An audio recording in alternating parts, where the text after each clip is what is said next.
Bangla basic ক্লাসের এ পর্যন্ত class হয়ে গেছে মোট কয়টি? 3টি। আজকে হচ্ছে 4 নাম্বার ক্লাস। তাহলে এই 3 নাম্বার ক্লাসে আমরা দেখছিলাম যে বাংলা ভাষার উৎপত্তি সম্পর্কে, অর্থাৎ বাংলা ভাষা কোন কোন ভাষা থেকে উৎপত্তি হয়ে আসতেছে, তাই না? ভাষার কিন্তু পরিবর্তন, এটা আমরা অবশ্যই মানি কি না?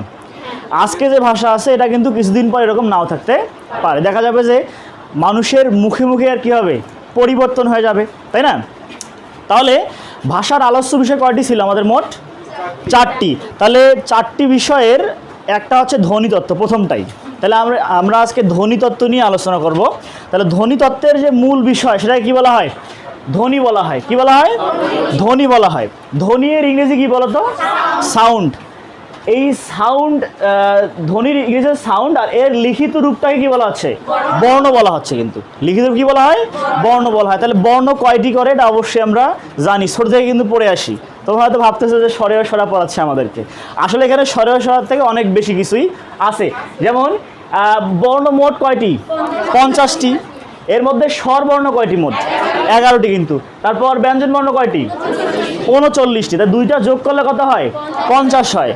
এর মধ্যে অর্ধমাত্রা, পূর্ণমাত্রা এরূপ বর্ণ আছে, যেগুলো আমরা পরে বিভিন্ন টেকনিকের সাহায্যে মুখস্থ রাখবো। তাহলে আমরা যেটুকু লিখছি শেষ করি আগে। যেমন প্রথমে কিন্তু স্বরবর্ণ 11টি লেখা আছে, তাই না? তাহলে এই স্বরবর্ণের প্রথম যে বর্ণটা আছে এটা কী বলা হয়? আমরা বর্ণটা বলবো স্বরেয় বলি, তাই না? তাহলে স্বরেয়র ক্ষেত্রে এর কোনো কিন্তু এটাকে নীলিন বর্ণ বলা হয়। এর কারণ হচ্ছে যে নীলিন বর্ণ বলা হয় কারণ এর কোনো সংক্ষিপ্ত রূপ নেই। এই যে দেখা যাচ্ছে যে নীলিন বর্ণ বলা হয় কারণ এর কি কোনো সংক্ষিপ্ত রূপ নেই, লেখা আছে কিন্তু। আচ্ছা, বাকি যে বর্ণগুলো আছে তাই 11টার মধ্যে একটা গেলে আর কটা থাকে? মোট 10টা। এই 10টার কিন্তু সংক্ষিপ্ত রূপ আছে, এবং এই সংক্ষিপ্ত রূপে কী বলা হয়? কার বলা হয় থাকে। তা কার অবশ্যই আমরা চিনি কিনা? আকার, হুসুকার, দীর্ঘকার, এগুলো আমরা অবশ্যই চিনি। রিকার। আচ্ছা, তা ব্যঞ্জন বর্ণের যে সংক্ষিপ্ত রূপ আছে সেটাকে বলা হয় ফলা। কি বলা হয়? আর স্বরবর্ণের সংক্ষিপ্ত রূপকে কার বলা হচ্ছে। তাহলে স্বরবর্ণের সংক্ষিপ্ত রূপ কার কয়টি? মোট 10টি। আর ব্যঞ্জন বর্ণের সংক্ষিপ্ত রূপ কয়টি? ফলা কয়টি? 6টি। ফলাগুলো আমরা চিনি কিনা? ব ফলা, জ ফলা, হ্যাঁ, ল ফলা, ম ফলা, 6টি আছে মোট আমাদের। আচ্ছা, এখন এইখান থেকে দেখো আমাদের মৌলিক স্বরবর্ণ এই 11টার মধ্যে কয়টি? 6টি। মৌলিক স্বরবর্ণ কয়টি? 6টি। বিভিন্ন পরীক্ষা কিন্তু আসে যে মৌলিক স্বরবর্ণ কয়টি? 6টি। এবং কোনটির মধ্যে এখানে আমাদের কিন্তু লেখা আছে, অর্থাৎ এগুলোকে বিশ্লেষণ করা হবে যাবে না। মৌলিক পদার্থ আমরা পড়ে আসিনি আগে, যে মৌলিক পদার্থ বলতে কী বোঝায়? যে পদার্থকে ভাঙলে ওই পদার্থ ছাড়া অন্য পদার্থ পাওয়া যায় না, তাই কি বলা হয়? মৌলিক পদার্থ বলা হয়। এখানে মৌলিক বলা হচ্ছে কারণ এই যে শব্দগুলো আছে এগুলো কিন্তু বিশ্লেষণ হয় না। তাছাড়া এরপর আমাদের মৌলিক স্বর ধ্বনি আসতেছে কয়টি? মোট 60টি। অর্থাৎ এই 6টার সাথে কি যুক্ত করতে হবে? একটা ধ্বনি কিন্তু, ঠিক আছে? আচ্ছা, তারপর যৌগিক স্বর বর্ণ কয়টি? 2টি। যৌগিক স্বরবর্ণ কয়টি? 2টি। যৌগিক স্বর ধ্বনি কয়টি? 25টি। এভাবে আমাদের মুখস্থ রাখা লাগবে এগুলা। এবার হ্রস্ব স্বর কয়টি আমাদের? মোট 4টি। অর্থাৎ যেগুলার সংক্ষিপ্ত উচ্চারণ আছে ওগুলো কি বলা হয়? হ্রস্ব স্বর বলা হয়। যেমন এই যে তোমার 4টার ক্ষেত্রে আমরা কি বলি? স্বরে অ বলি, আসলে কি হ্রস্ব অ, ঠিক আছে? এভাবে বলা হয়। হ্রস্ব ই, হ্রস্ব উ, এই যে হ্রস্ব উচ্চারণটা হচ্ছে খুব। দীর্ঘস্বর কয়টি? 60টি। অর্থাৎ এই 4টা বাদে 11টা থেকে বাকি 7টাকে কি বলা হয়? দীর্ঘস্বর বলা হয় থাকে। যেমন বলি দীর্ঘ ই, বলার সময় বলি না দীর্ঘ ই, অর্থাৎ উচ্চারণটাকে একটু টানা হয়ে যায়, ঠিক আছে? টানি আমরা উচ্চারণটা করি। আচ্ছা, এরপর আমাদের কিন্তু এখানে স্বরবর্ণ শেষ, তাই না? স্বরবর্ণের পর কি আসতেছে? ব্যঞ্জন বর্ণ। ব্যঞ্জন বর্ণ কয়টি? মোট 39টি। তোমাদের কিন্তু শব্দ হয় না, ঠিক আছে? জোরে একটু বলতে হবে। কয়টি? মোট 39টি। তাহলে ক থেকে ম পর্যন্ত এখানে কিন্তু মোট 25টা বর্ণ আছে। কটা বর্ণ আছে? 25টা। এই 25টাকে একসাথে কি বলা হয়? স্পর্শ বা বর্গীয় বর্ণ বলা হয় থাকে। এখন কেন স্পর্শ বর্ণ বলা হয়? এই বর্ণগুলো উচ্চারণের সময় আমাদের মুখ বিররের যে কোনো জায়গায় কি স্পর্শ হয়, স্পর্শের স্থানগুলো এখানে দেওয়া আছে। আচ্ছা, বর্গীয় কেন বলা হয়? দেখো বর্গের মতো হয়েছে না, চারদিক দিয়ে কি সমান হয়ে গেছে, একটা বর্গ হয়ে গেছে, কি বলা হয়? বর্গীয় বর্ণ বলা হয়। আচ্ছা, এখন উচ্চারণের স্থান, যেমন এখানে প্রথমে কণ্ঠ আছে, তাহলে এই বর্ণগুলো কি কণ্ঠে থেকে উচ্চারণ হচ্ছে। আচ্ছা, তারপর হচ্ছে তালব্য, মূর্ধন্য, তারপর দন্ত এবং কি ওষ্ঠ। তা আমরা মনে করো মুখ বিররে নিচ থেকে বাহির থেকে যাওয়ার চেষ্টা করি। আমাদের বাহির থেকে প্রথম অঙ্গ কি? ঠোঁট। তাহলে ঠোঁটকে আমরা কি বলি? ওষ্ঠ বলি। তো এই বর্ণগুলো ওষ্ঠ ছাড়া জীবনে উচ্চারণ করা যাবে না। চেষ্টা করে দেখো দেখি, প ওষ্ঠ লাগা ছাড়া উচ্চারণ করো দেখি পারা যায় কিনা। ঠোঁট লাগা ছাড়া প উচ্চারণ করতে পারবা কি? যাবে না।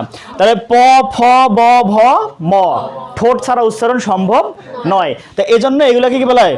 ওষ্ঠমূলীয় বর্ণ বা ওষ্ঠবর্ণ বলা হয়ে থাকে। ঠিক আছে, তারপর এর উপরে দেখো আমাদের ঠোঁটের পরে যে প্রত্যঙ্গ সেটা কি? দাঁত, দন্ত বলা হয়। তো এই দন্তের ক্ষেত্রে যে বর্ণগুলো ত, থ, দ, ধ, ন, এই দাঁত জিহ্বায় লাগবে, তাছাড়া এগুলো জীবনে উচ্চারণ হবে না, হইলেও বিকৃত উচ্চারণ হবে। ঠিক আছে, আচ্ছা, তারপর মূর্ধন্য, অর্থাৎ আমাদের জিহ্বার দুই পাশ, এই যে আমাদের কি তালুর উপরের অংশে কি করবে? আঘাত পাবে হালকা করে। তালুতে নয় কিন্তু, তালুতে হলে সেটা কি হয়? তালব্য। আর মৃধায় লাগলে কি বলা হয়? মূর্ধন্য বর্ণ বলা হয়। আমাদের যে মৃধা বলতে অংশ আছে, ওইখানে কি করে? জিহ্বাটা স্পর্শ করে, যেমন ট, ঠ, ড, ঢ, ন। কটা বর্ণ হইলো মোট? 5টা বর্ণ হইলো। তারপর তালব্য, তালুতে লাগবে, জিহ্বাটা তালুতে যে কি করে? আঘাত করবে, যেমন স, স। তাহলে তুমি যদি জিহ্বাকে টানি উচ্চারণ করতে চাও, জীবনে কি হবে না। সবগুলো বর্ণে কিন্তু জিহ্বার ব্যবহার আছে, শুধুমাত্র এই যে কণ্ঠই নাই কিন্তু। দেখো কণ্ঠ ক, খ, গ, ঘ, উ, এগুলা জিহ্বার ব্যবহারটা কি কম, তারপরে কিন্তু জিহ্বা ছাড়া উচ্চারণ করা সম্ভব না, বিকৃত উচ্চারণ হয়ে যাবে। তাই এগুলো হচ্ছে কণ্ঠমূলীয় বর্ণ, একদম আমাদের কি কণ্ঠ থেকে উচ্চারণ হচ্ছে। তারপর এই দুইটা বর্ণকে দুই ভাগে ভাগ করা হয়েছে, একটা হচ্ছে অঘোষ, একটা কি ঘোষ। এই যে প্রথম এবং দ্বিতীয় কলাম কি কি বলা হচ্ছে? অঘোষ। আর পরের তিনটা কি বলা হচ্ছে? ঘোষ বলা হচ্ছে। অঘোষ এবং ঘোষ বলার কারণ হচ্ছে, অঘোষ যে বর্ণগুলো আছে এগুলোর ক্ষেত্রে আমাদের স্বরতন্ত্রটা কি হয়? ততটা অনুরণিত হয় না, কিন্তু বাকিগুলোর ক্ষেত্রে অনুরণিত হয়, অর্থাৎ কম্পিত হয় কিন্তু এগুলোর ক্ষেত্রে। আচ্ছা, তাহলে অঘোষ এখানে লেখা আছে, প্রথম এবং দ্বিতীয় কলাম কি? অঘোষ। যদি মনে করো আসে ঠ, অঘোষ না ঘোষ, কি দেখাইতে হবে? অঘোষ দেখাইতে হবে। আচ্ছা, তারপর অল্প প্রাণ এবং কি? মহাপ্রাণ। আমাদের যে প্রাণবায়ু, ফুসফুসতাড়িত বাতাস বের হওয়ার সময় যে কোনো সময় দেখা যাচ্ছে বাতাসের চাপ অনেক বেশি থাকে, আবার কোনো কোনো সময় কি দেখা যায় বাতাসের চাপ কম থাকে। তো এই চাপ কম এবং বেশির পরিমাণের ভিত্তিতে দুই ভাগে ভাগ করা। একটা অল্প প্রাণ, একটা কি? মহাপ্রাণ। তো অল্প প্রাণ যেটা অবশ্যই কি অল্প আঘাত, বাতাসে আঘাত করবে, অর্থাৎ এখানে ফুসফুসতাড়িত বাতাসটার কাজ কম থাকবে। ঠিক আছে, অল্প বাতাস বের হবে। যেমন এখানে লেখা হয়েছে অল্প প্রাণটা প্রথম এবং কি তৃতীয় কলাম, তাহলে প্রথম এবং তৃতীয় কলাম, এই যে ক আর কি ঘ, এই ক লাইন এবং ঘ লাইন, এই দুইটা। আর মহাপ্রাণ হচ্ছে দ্বিতীয় এবং কি চতুর্থ কলাম, তাই না? দ্বিতীয় কলাম কোনটা? এই যে খ, স, ঠ, এটা। আর চতুর্থ কলাম হচ্ছে ঘ, ঝ, ট, এই এটা ঢ, এটা, তাই না? তাহলে এখানে একটা সংক্ষিপ্ত ইয়ে আছে, টেকনিক হচ্ছে, যদি আমরা বর্ণ উচ্চারণ করার সময় হাত দিই সামনে, মুখের সামনে, এবং বাতাস যদি আমাদের হাতে লাগে, তাহলে বুঝবো সেটা মহাপ্রাণ। কি বুঝবো? মহাপ্রাণ। তা দেখো তো মহাপ্রাণ যেগুলো আছে, খ, খ, হাতে কি বাতাস লাগে? চেষ্টা করে দেখো দেখি, খ, বাতাস লাগে কি? তাহলে বাতাস লাগলে সেটা কি হবে? মহাপ্রাণ হবে। আর ক উচ্চারণ কত বাতাস লাগে কিনা? ক, কোনো বাতাস লাগে হাতে? বাতাস কিন্তু কোনো লাগে না, ট্রাই করে দেখতে পারো। তাহলে কেন এখানে কেন দেখবে না? বাড়ি যে এখানে দেখতে হবে, এই জায়গায় কি দেখা যাবে না? এটা কি কোনো লাজ লাজের ব্যাপার আছে? আচ্ছা, ক হচ্ছে এই পুরা শাড়িটা যা আছে এগুলাকে কি বলা হচ্ছে? কয়ের শাড়িটাকে কি বলা হচ্ছে? অল্প প্রাণ বলা হচ্ছে, কারণ এগুলো ফুসফুসতাড়িত বাতাস কম বের হয় এই বর্ণগুলো উচ্চারণের সময়। আর মহাপ্রাণ যেগুলো ফুসফুসতাড়িত বাতাসকে বেশি বের হয়, এজন্য আমরা যখন হাত দিব উচ্চারণ করার সময় বাতাস করে হাতেই লাগবে, তাহলে বোঝা যাবে কি ওটা মহাপ্রাণ। আচ্ছা, এরপর পঞ্চম কলামটা কি বলা হচ্ছে? নাসিক্য বর্ণ বলা হয়। পঞ্চম, এই যে ইও, নাক দিয়ে উচ্চারণ হচ্ছে কিনা? মনে হচ্ছে নাক দিয়ে উচ্চারণ হচ্ছে, তাহলে ফুসফুসতাড়িত বাতাস নাকের মাধ্যমে কি হয়?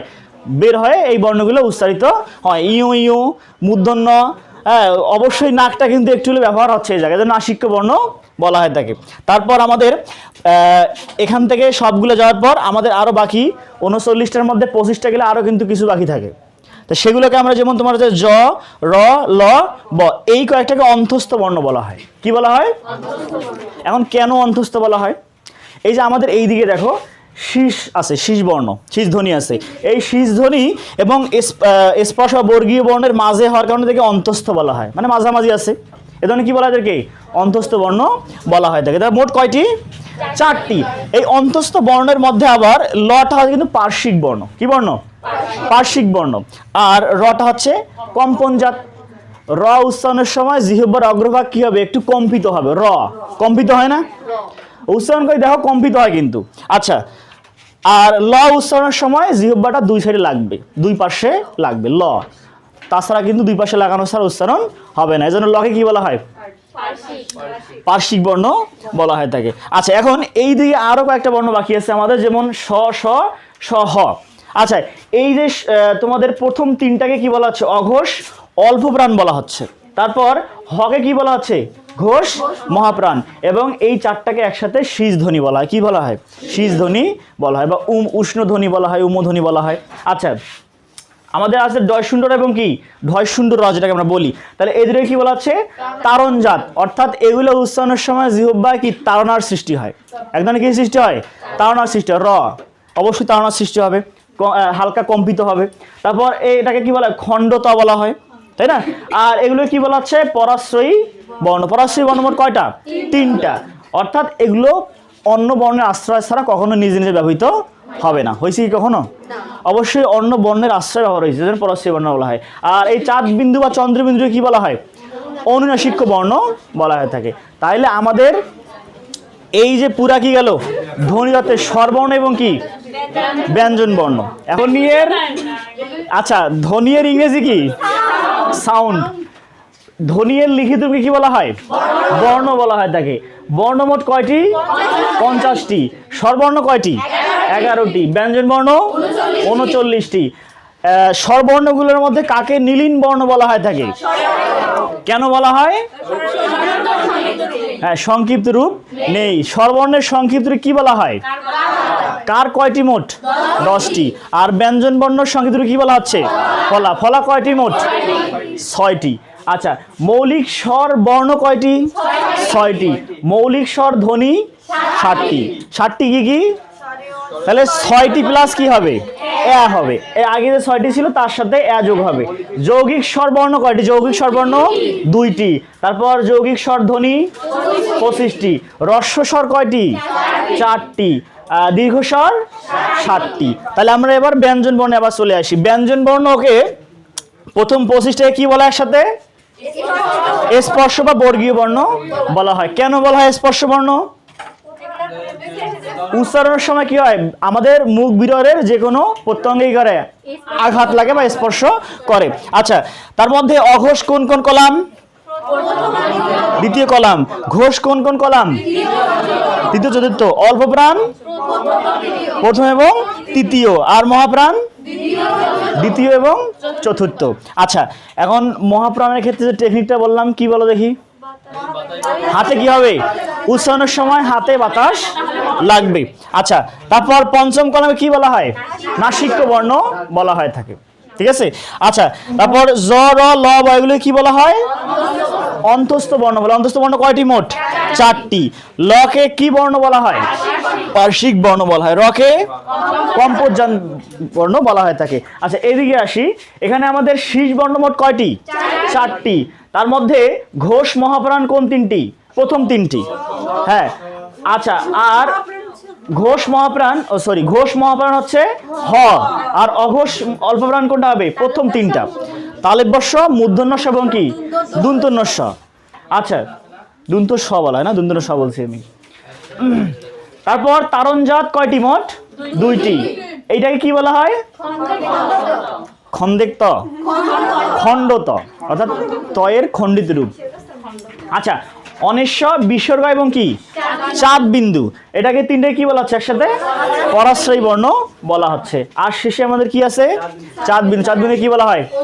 অনুনাসিক্য বর্ণ বলা হয়ে থাকে। তাহলে তোমরা এটা সবাই লিখে নিয়েছো তো অবশ্যই নাকি? তো এখন আমি এটা মুছাই দিয়ে আমাদের এখানে এই বর্ণগুলার মাত্রাযুক্ত মাত্রাবিহীন এই বর্ণগুলো কিন্তু মুখস্থ রাখা লাগে। মাত্রাযুক্ত কয়টা, মাত্রাবিহীন কয়টা, ঠিক আছে, অর্ধমাত্রা কয়টা, এটা কিন্তু মনে রাখতে হবে। তোমাদেরকে একটু দেখাই এইদিকে।